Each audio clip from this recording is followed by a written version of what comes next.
Hi guys, so today I'm recording this video at about 3 o'clock, the day after the game, 2-0 defeat to Brighton, and I just wanted to go through some of the transfer news I've read and some of the stuff that, like, some of the areas we need to improve in because I'm still quite deflated now from it.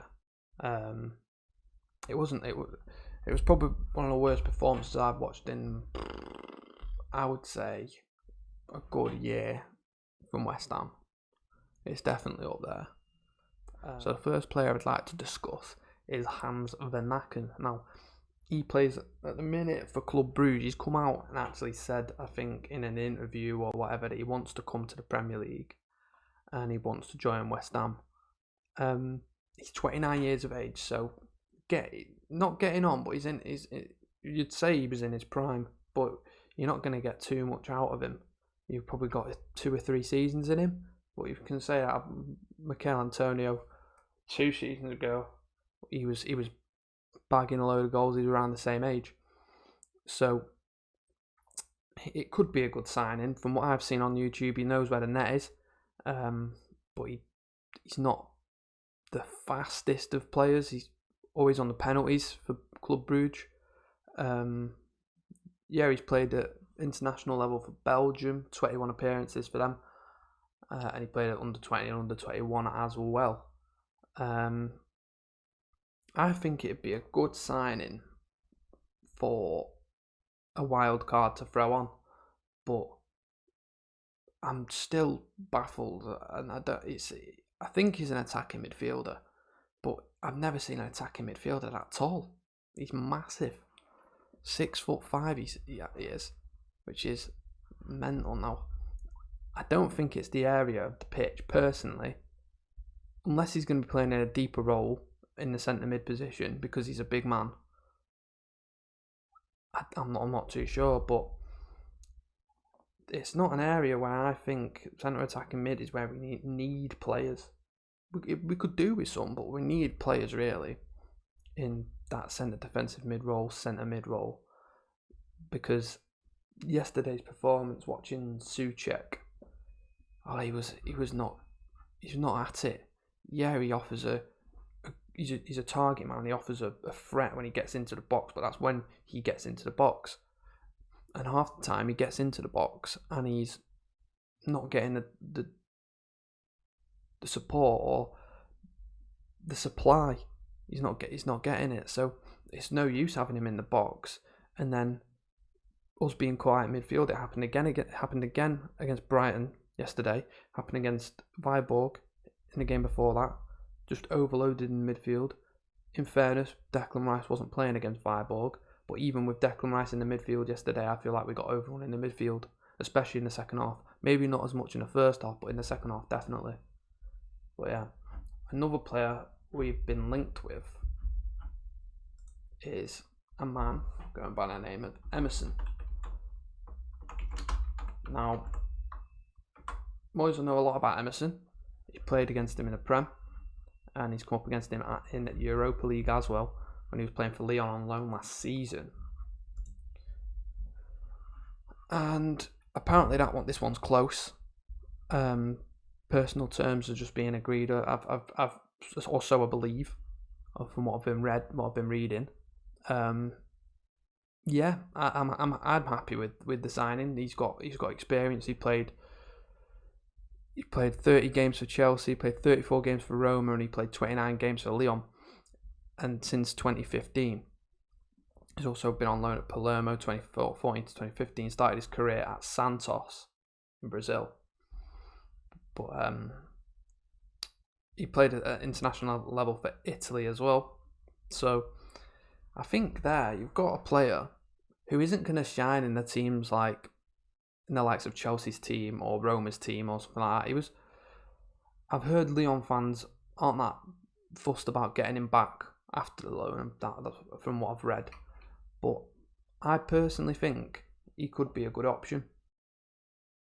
Another man from Chelsea who I'd love us to sign, and I've read the news in places on Twitter. I think X has said the club are keen on signing him. and that is Conor Gallagher. Now, whether Chelsea will let us loan Conor Gallagher or not is the question, because I don't think we'll be able to afford the player. I think we could, but it's just I don't think the board will fork out for it. I don't think Sullivan, Gold, Brady will. I don't think they'll fork out for him.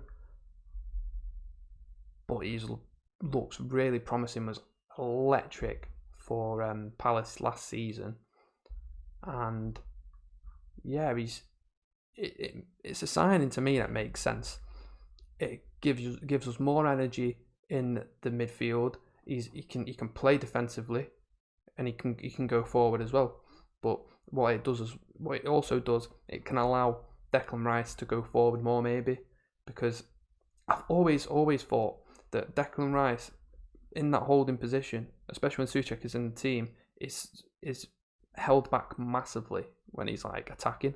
So it just makes like I love watching Declan Rice go on his marauding runs forward, these driving runs, but you just don't see it as much when Souček's in the team. You see it now and again. I'm not going to say you don't see it at all, but you don't see it as much as you would if someone like Conor Gallagher was there, or another centre defensive mid that is competent at passing the ball, at doing everything we need. Obviously, it's hard to come by. I understand that not every player is perfect. Not every player is going to have the capability to be able to do everything like Declan Rice does. But someone like Conor Gallagher, I feel, does. He works hard. He can put in a good tackle. He can put in a good pass. It just makes no sense to me having Declan Rice so deep. It seems like a waste. If I'm honest, I think Conor Gallagher could be a massive boost for the team, especially on a permanent deal. If we could get him on a permanent deal, it'd be massive. But it's all ifs and buts with this transfer stuff. I never believe anything until I see him in the shirt, really. But I think the first two, Emerson and Hans van Aken, were probably more realistic, more likely to happen than Conor Gallagher. I'm not saying it's not likely to happen. It's not as likely as Emerson and van Aken for Conor Gallagher to come and join us, if I'm honest. But yeah, that's the only thing I'm thinking. So they're the three people I've really read about who I think are realistic to slightly realistic. We could go there and maybe get a deal over the line. But another thing I wanted to talk about was just the way Moyes sets up in terms of like how many times is it we're going to get beat for him to maybe just switch it up a little bit, because I'd love personally to see him play two up front. Now, it doesn't necessarily have to be with Antonio up top or Scamacca up top, but I think we could play Bowen up top with Scamacca, or we could play Scamacca up top with Antonio. And I think Fornals' work rate as well. I think I watched a video from Hammer's Chat. I think it was Gio who was saying it. He said that Fornals' work rate really showed yesterday when he went off, and I massively agreed with him. So I could see him doing a really good job in that right midfield position, to be honest, just going up and down, and winning the ball back in them wide areas, playing it into Bowen or Rice, who can then work the ball into Scamacca, and all the balls can go off Scamacca. You know, it's bizarre to me that we've got a 6'5" striker who is known for playing as a deep line forward. He likes to hold the ball up, and we're not utilising it. I think it's worth a try against Viborg in the week, personally, but I'm not the manager, so it's not like it's going to happen. But yeah, I think that could be a good idea. On the left, you could play Ben Rama, and then it offers so much more support to the fullbacks, which is clearly, I think, a lot of the reason we've been conceding is the midfield and the fullbacks just being completely bullied out of the games massively. Like, I don't understand how Moyes would think if we don't have the ball in the midfield, we're not going to be able to link the ball up to our wingers, to our striker, to our centre attacking mid. And yeah, another thing I wanted to say as well. Manuel Lanzini. Now, the past 3 games I've seen him against City, against Viborg, and then when he came on yesterday, he's, in my opinion, I think he's done. I don't want to jump to conclusions, but I think he's done. Like, I don't think the hunger's there. You can see it when he comes on. Doesn't look interested. He doesn't put tackles in. He's never been known for putting tackles in, but his work rate is shocking. He just doesn't look at it at all. And I'll be honest, I think for the last, other than the wonder goals he scores, I've never really, other than when we first signed him for the first season and a half, maybe season or 2, I really liked him. But after that, everything's just been downhill. And I feel like he's so uninterested. And like Gio said yesterday, when we brought Lanzini on, I think in fact when we brought Fornals off, and Lanzini came on, it was just the work rate completely went, and we ended up conceding a second. And yeah, it's a bit doom and gloom, this video, to be honest, but it's one of them. I don't know where we go from here. But we've got Viborg in the midweek. I'll be doing a live reaction of that game on my Twitch channel. It's Twitch Skeletor. I'll be putting the link down in the bio. If you want to come and watch it, give score predictions, just have a chat about West Ham. You know, just come and jump in the chat, and I'll be there probably half an hour before kickoff. And yeah.